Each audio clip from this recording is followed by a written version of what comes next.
Saudara-saudaraku yang terkasih dalam Tuhan Yesus kita, salam sejahtera buat kita semua. Kali ini saya akan mengisahkan tentang banyak yang terima Kristus. India bangun gereja raksasa dalam 52 hari. Kekristenan di India terus bertumbuh. Hal ini ditandai dengan didirikannya gereja raksasa atau mega church di negara tersebut.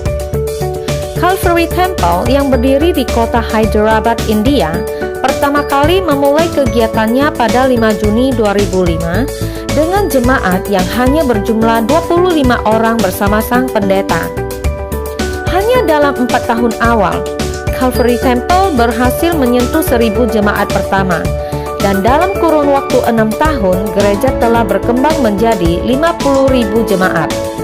Itu telah melampaui gedung konvensi sewaan yang mereka sebut rumah, dan itulah awal mukjizat terbesar mereka. Gereja yang dipimpin oleh Dr. Satish Kumar ini mengalami penuaian jiwa yang sangat besar.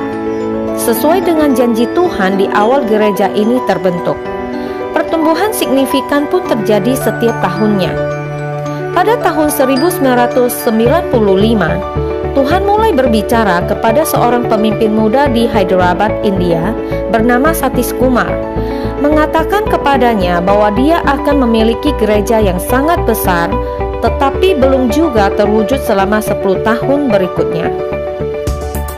Pada tahun 2005, dia membangun Calvary Temple dimulai dengan 25 anggota.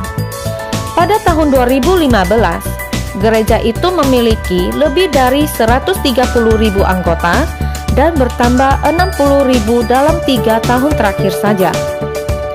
Pada tahun 2012, gereja yang didirikan oleh Dr. Satish Kumar ini berhasil mengalami pertumbuhan jemaat yang menyentuh 18.000 jiwa.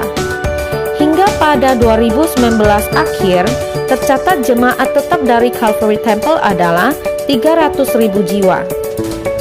Mungkin yang lebih luar biasa lagi, bangunan besar yang menampung jemaat ini. Tempat duduk bagi 18.000 orang dengan fasilitas tambahan dibangun hanya dalam 52 hari. Meskipun ada pertentangan besar dari pemerintah di sepanjang jalannya, tetangga semua orang menentang mereka, dan banyak penghalang lainnya. Bangunan ini juga ber-AC, yang merupakan nilai tambah yang luar biasa di India, dan segala sesuatu yang mengelilingi bangunan, termasuk taman yang indah, diselesaikan dalam periode 52 hari.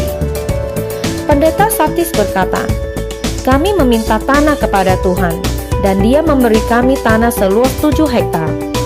Kami pergi ke sebidang tanah kosong, dan kami mulai berpuasa dan berdoa selama 40 hari.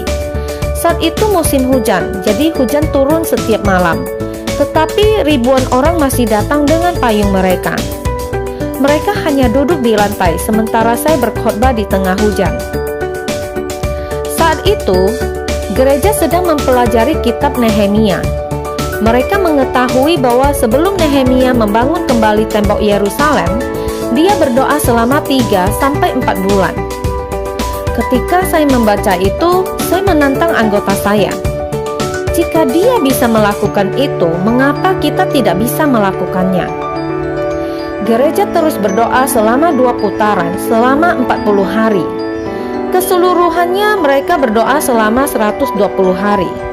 Pada akhir bulan keempat, gereja telah menyelesaikan seluruh kitab Nehemia, dan kitab itu hidup kembali di hadapan mereka. Bersyukur kita belajar Alkitab, karena apapun yang kita baca di dalam Alkitab, kita melihatnya terjadi, kata pendeta Satish. Itu memberi kita keyakinan. Saat Nehemia menghadapinya, kita menghadapinya. Saat Nehemia mencapainya, kita akan mencapainya, tambahnya. Seperti yang kita ketahui bahwa India memiliki penduduk terbanyak nomor 2 di dunia setelah Cina. Jumlah penganut agama Kristen di India sudah memasuki 3% dari total keseluruhan penduduk India, atau sekitar 30 juta jiwa. Dr. Satish Kumar berharap akan semakin banyak jiwa yang dimenangkan di India. Beliau juga mendirikan Calvary Bible College yang ditujukan untuk memberikan pendidikan teologis yang berlokasi di kawasan gereja Calvary Temple itu sendiri. Sekian kisah kali ini, kiranya dengan adanya gereja Calvary Temple ini, nama Tuhan akan semakin dimasyurkan. Saudara-saudaraku, ingat dukung channel Christian YouTube dengan klik tombol subscribe dan nyalakan tanda lonceng supaya kalian terus terupdate dengan video-video dari channel ini. Dan jangan lupa di like dan di share ya. Sampai ketemu lagi di video berikutnya. Tuhan memberkati.